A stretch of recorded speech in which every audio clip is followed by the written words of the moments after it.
Hoje o dia está lindo mesmo. Vamos pedir os nossos amigos espirituais que nos ajudem, em especial o nosso anjo guardião ou guia espiritual. Também vamos unir o nosso coração ao do Cristo planetário, o nosso Mestre Jesus, o Mestre dos nossos caminhos. E vamos hoje refletir sobre: ninguém pode ver o reino de Deus se não nascer de novo. Este movimento aqui de reflexão, ele traz várias situações de Jesus contando da reencarnação, que Elias já veio, e que ele era o João Batista e Elias eram o mesmo espírito. Ele mostra que é necessário nascer de novo, naquela conversa com Nicodemos. Ele mostra também várias passagens de Jó, que ele teria que ele voltaria. Enfim, tem muitas passagens que mostram a reencarnação. Hoje a gente não vai discutir os detalhes desta passagem e sua diferença com relação à ideia de ressurreição. Porque ressurreição é um Cristo que não precisava reencarnar, então ele vai de uma vez. A reencarnação é uma volta aos nossos quadros de dificuldades para superá-las e também ganhar evolução. Vamos aqui um comentário no item 21 e 22 sobre os laços de família. Antes a gente lê o item 20, que fala de um temor muito comum das pessoas. Interessante como Kardec percebia esses detalhes, né? Se correspondia com quase 1000 grupos ou pessoas do mundo inteiro, né? E então devia ter lido, né, também. Então, ele diz que as pessoas, às vezes, têm medo de aumentar sua parentela indefinidamente, ou de ter um marido, chegar lá e encontrar outros, ou um marido encontrar outras mulheres, essas coisas que o pessoal pergunta. Ele diz, do fato da pessoa ter tido 10 reencarnações, não significa que ela vai reencontrar 10 maridos, 10 mães, 10 parceiros, vamos dizer assim. Aquelas pessoas de cada reencarnação, como se cada reencarnação houvessem novas pessoas completamente diferentes. É muito raro isso acontecer. Você reencarnar num meio mais estranho do que conhecido. É possível que você tenha, em algum momento remoto da sua vida, alguma relação com aquela família. E é raríssimo que você tenha vindo por missão, e daí você nasce num lugar que tem o objetivo de lhe dar determinadas condições para a sua tarefa. Então, às vezes, realmente, um espírito mais diferente reencarna naquele ninho e que não tem muita relação com aquele grupo. Mas pela tarefa, pelo gênero de prova ou de aprendizagem do espírito dele, que ele vai precisar vivenciar, ele reencarna naquelas condições.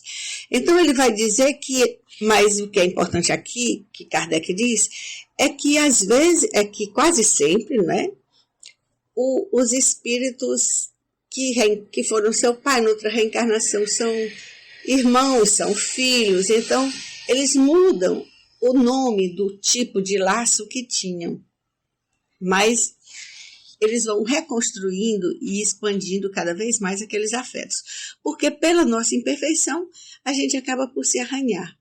E vai aprender as coisas com as pessoas que a gente já caminhou alguns percursos. Outro aspecto que ele coloca, no item 21, é que aí ele vai contar, se não houver uma existência anterior, você não tem nenhum laço com seus amados. Isso fica muito difícil de compreender, porque tem espíritos que já reencarnam com amor tão grande por alguém, que você só pode pensar que já houve uma construção feita anterior a esta vida. E o contrário também é possível. Às vezes o espírito nasce com um antagonismo tão grande que você suspeita que houve razões em outras existências para tal dificuldade. Isso não quer dizer que a pessoa reencarna para confirmar isso. Não, reencarna para mudar sempre.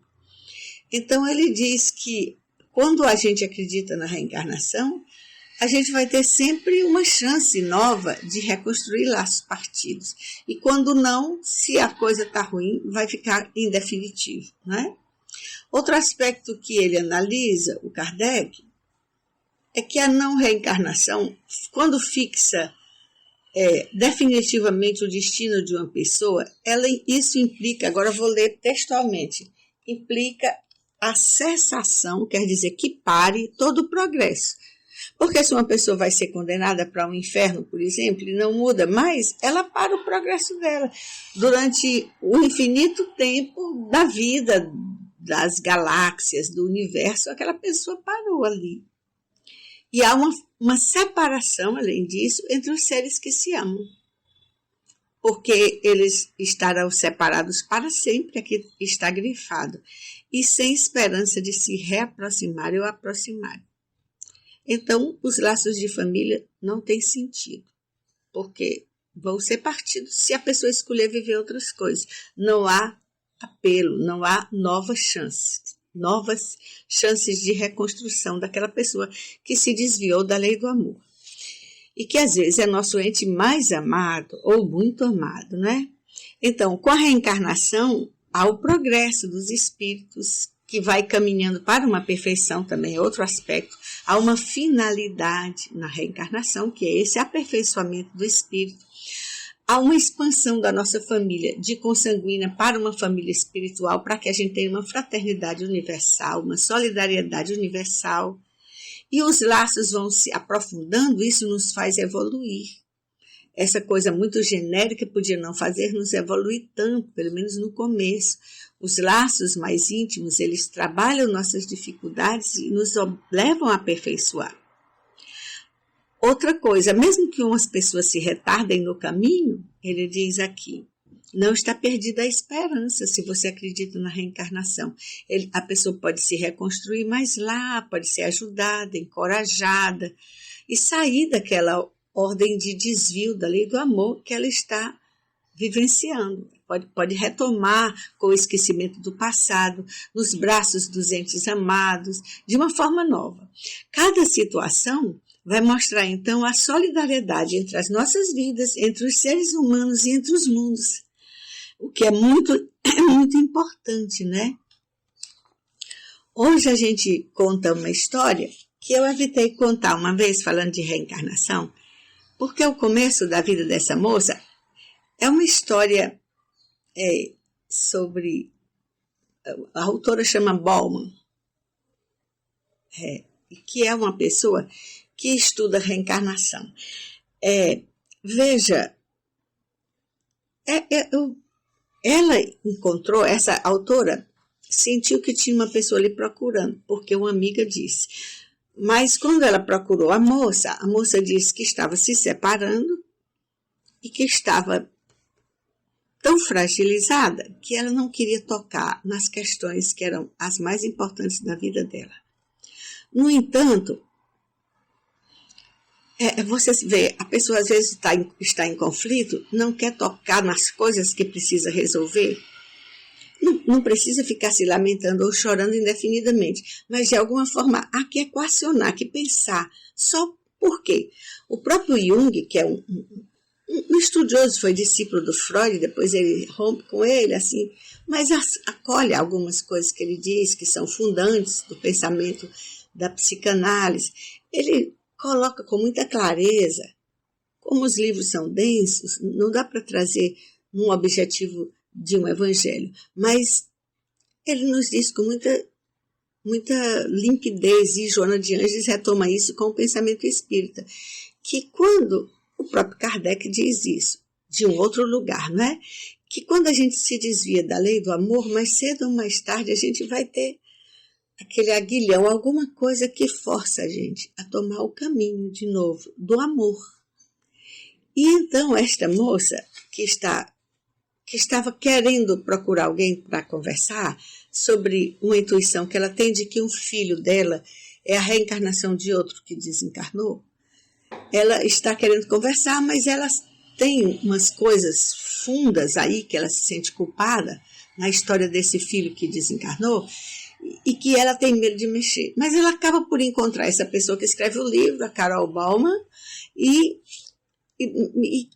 acaba por contar, quer dizer, tinha um movimento na vida dela que era, deixa quieto, vai levando, e tinha um outro que dizia, não dá mais, vamos retomar o lugar do amor. E isso implica mudar a culpa, porque enquanto você se sente culpada, você não está mudando, não está trabalhando a sua transformação. Quando você começa a trabalhar, você joga a sua energia, que ficava paralisada na culpa ou no remorso, você joga numa coisa que é esse bem operante que a gente estudou ontem. Não é? O bem é uma virtude ativa, ele tem que operar com o real, quer dizer, ele tem que atuar no mundo. Qualquer coisa que você faça na direção de transformar aquela culpa em algo produtivo, em algo que é a direção que você quer tomar agora. Então, como é uma história longa, eu vou tentar não focalizar a culpa dessa moça, porque é o seguinte, ela tinha 17 anos quando teve esse filho, e o marido dela era violento. Ela diz para não colocar a culpa, mas vem essa palavra sempre na fala dela no começo, para ela não colocar a culpa no outro, ela escolheu ele, ela estava com ele até nesse momento aqui que ela teve o filho, com 17 anos, e ele era muito violento. Ela não sabia como sair dele e não sabia como pausá-lo nas violências dele e acabava por, de certa forma, não fazer nada. Não tinha forças para romper na hora que ele era violento com a criança. Então, uma vez ele bebeu, a criança tinha 3 meses e ele jogou-a como se fosse uma bola, chutando. E ela não fez nada. Então, são coisas nesse nível que vão acontecendo até que ela se separa. Ela pega as 2 crianças e vai viver sozinha. O filho, que mesmo com esse pai violento já gostava do pai, vamos chamar de Breno, vamos chamar de Breno, porque os nomes estrangeiros causam dificuldades, né? O Breno, que era esse filho, mesmo com esse pai que chutou, que foi, às vezes ele machucava o menino, ela não fazia nada. Às vezes ela tinha vontade também de agredi-lo, vinha, mesmo quando ele estava no berço, ela às vezes tinha que se controlar muito para não agredi-lo. Então ela de alguma forma incorporava a violência dele. A gente não vai estudar aqui os aspectos mediúnicos disso, mas a gente sabe que quando uma pessoa está muito naquele padrão de violência, ela pode sintonizar os espíritos que querem fazer mal, tanto ao próprio espírito, para que ele se afaste da família e fique numa situação de desproteção maior, como ele pode, às vezes, estar com raiva do pequeno, que vai fazer muito bem da criança, muito bem ao próximo, e ele é uma pessoa que acha isso, que ainda não está movido por esses ideais, como ele pode ter coisas contra a própria criança, o espírito, e utiliza esse pai violento para machucar o filho. Então, há muitas questões aqui, mas ela tem coragem, tem uma hora que ela pega os 2 filhos e sai, e vai para outro canto. Esse sai, vai na delegacia, porque senão é abandono, né? E resolve se sair dele. Ele, como era uma pessoa que não tinha muitas ligações, vai para outro canto. Com ela, não. Já estava rompido o laço. Mas o filho vai procurar o pai e fica morando 4 anos com ele. Ninguém sabe o que ele vive, ela não conta.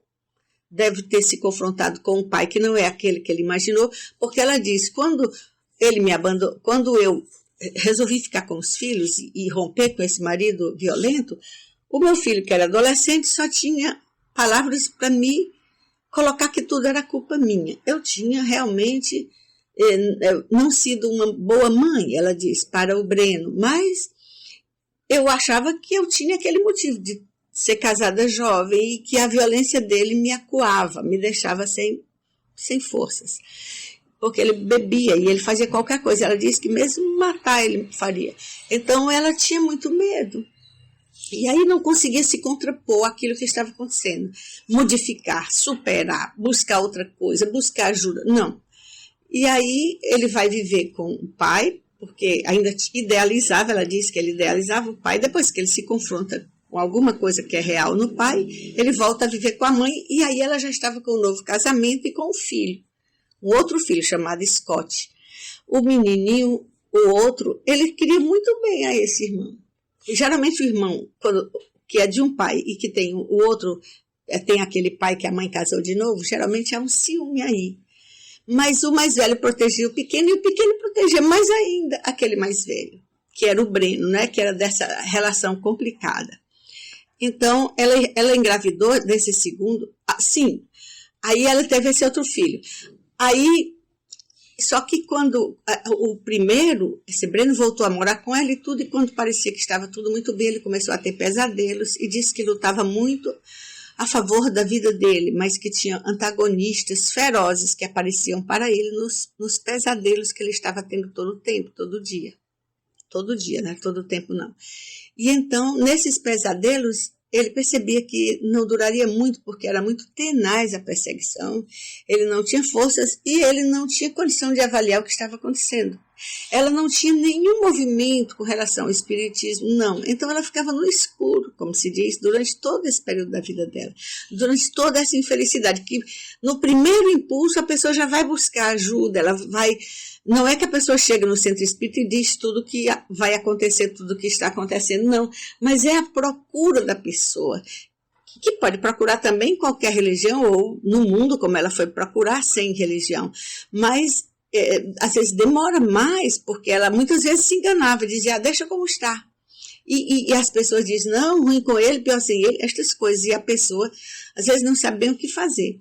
E o fato é que esse filho dessa primeira relação complicada desencarnou e bateu no acidente de carro, bate com a testa no guidão, na arquidoé da bicicleta. Bate na testa, assim, no carro, em algum lugar do carro, ele bate na testa.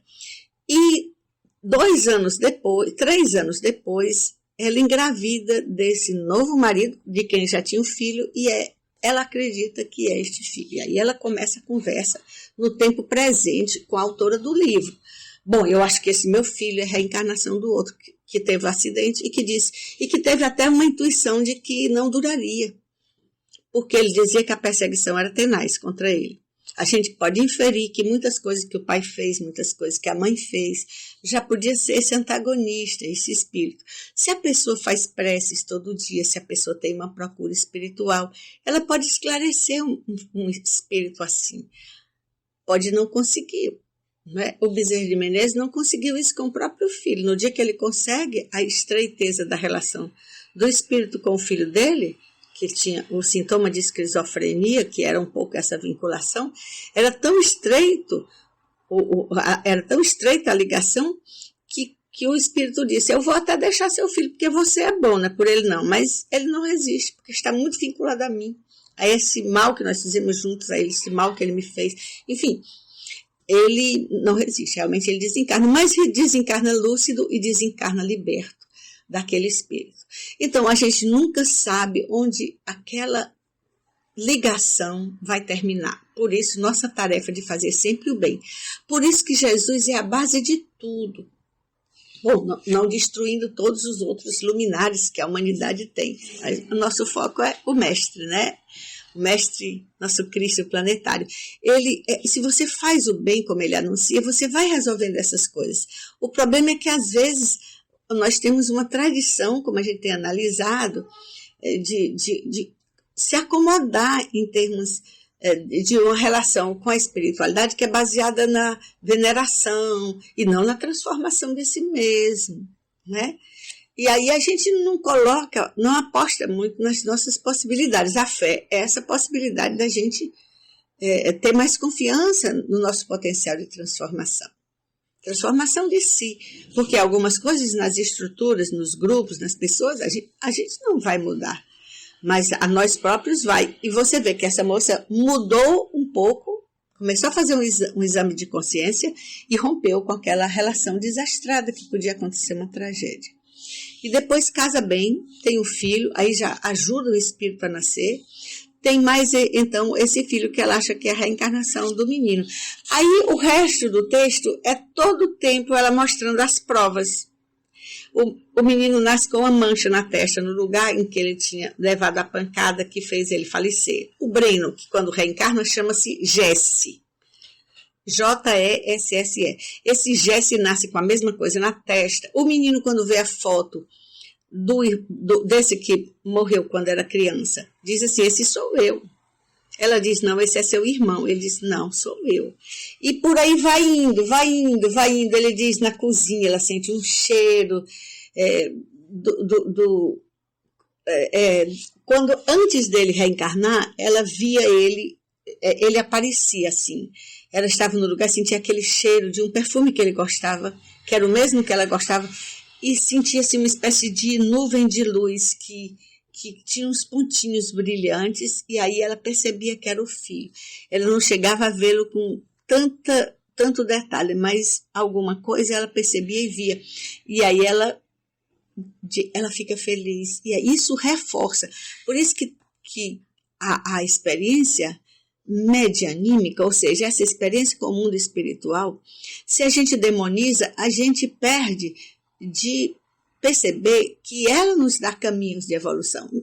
De qualquer jeito, se você aprende a lê-la de uma forma muito positiva, assim, positivada, no sentido assim, de tentar explicações que lhe levem a viver, lhe levem a amar, e não a temer medo de quê? Não é? Então, a gente, quanto mais conhece, mais sabe que tem o controle da nossa vida. E que a gente escolhe as companhias espirituais. Então, esse moço, ou esse filho dela, que ela via muitas vezes, ele veio anunciar que ia reencarnar. Então, ela tinha todos os indícios, mas resolveu não contar para ninguém. Algumas coisas ela contou para a mãe dela, porque a mãe dela era próxima dela, né? E ela conhecera o outro filho dela, quando ela tinha essa relação, vamos dizer, infeliz. Eu ia dizendo desastrada. Essa relação do coitado do homem que, meu Deus do céu, que se desentendiam tanto. Então, ela percebe, quando ela ia fumar, essa avó do menino, essa mãe dela, da que conta, da que vivencia essa história de reencarnação, quando ela chegava para ver o neto, o jeito dela, quando ela fumava, que botava o cigarro no isqueiro, o menino ia apagar o cigarro. Se ela botasse assim, para pausar 1 minuto o cigarro, o menino corria para apagar, mas o jeito que o menino apagava era o mesmo do jeito do outro. Alguém pode dizer, não são genético, essa coisa assim. Mesmo o comportamento pode ser aprendido e tudo, mas tem muitos indicadores que mostram o próprio espírito voltando, entendeu? Então, o que é mais importante é a transformação dela na superação da culpa.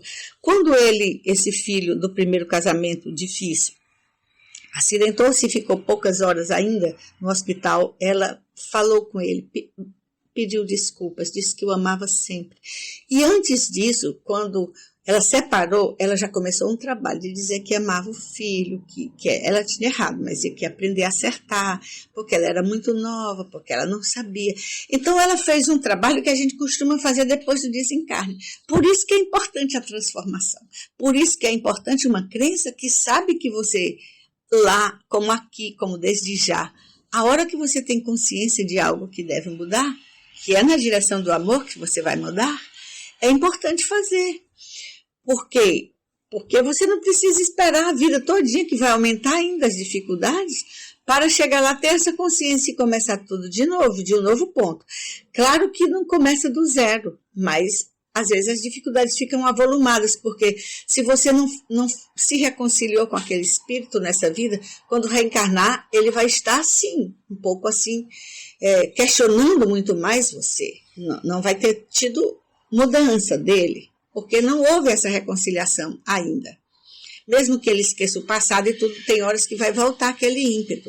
Então, vale você, quando a criança estiver dormindo, chegar e dizer, eu lhe amo e tudo, porque o espírito está escutando. Diga só o positivo. Isso até outras técnicas de neurolinguística falam, né? Eu conto porque eu vi de uma orientação de Bezerra de Menezes num caso desse, que a mãe sentia que a filha a rejeitava. Então ela disse, e a filha lembrava de uma hora do parto, em que ela disse, uma menina, eu não quero, não sei o quê. E o espírito guardou. Então, quando o espírito estava deitado, ele disse, diga, eu lhe amo, eu quis que você nascesse, eu sempre a amei. Não diga, eu não queria dizer isso, esse não funciona. É só o positivo. Eu estou muito feliz com você. Ela começou a fazer esse trabalho e a menina mudou. Mas aqui o importante é mostrar esse trabalho em vida. Quer dizer, eles evitam que se perca uma reencarnação. Por quê? Porque ela começa a mudar com aquele filho. Mesmo que ela não soubesse que ele era o espírito do anterior filho dela que havia morrido no acidente, que voltara, mesmo que não fosse isso, se ela amasse o filho, era ótimo. Mas às vezes, uma vez ela bateu nele assim, com aquela raiva, ela disse, mesmo que eu tente mudar, eu às vezes tenho uns ímpetos. Aí uma vez eu tive, ele disse, não mamãe, você... Aí ele chorou mais, porque ela mal tocou. Ele chorou muito e disse, não mamãe, você não vai me bater assim como você batia. Não faça isso mais. Quer dizer, o espírito trazia ainda lembranças.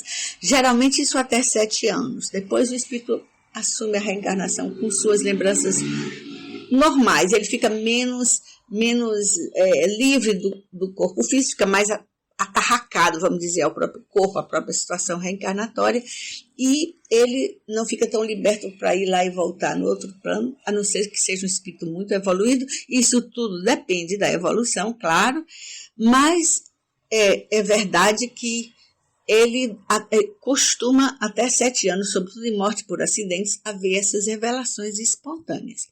O que a gente queria frisar aqui era o trabalho dessa mãe consigo. Ela estava muito feliz, estava bem com o marido, bem com o primeiro filho, que amava esse menino, Jesse.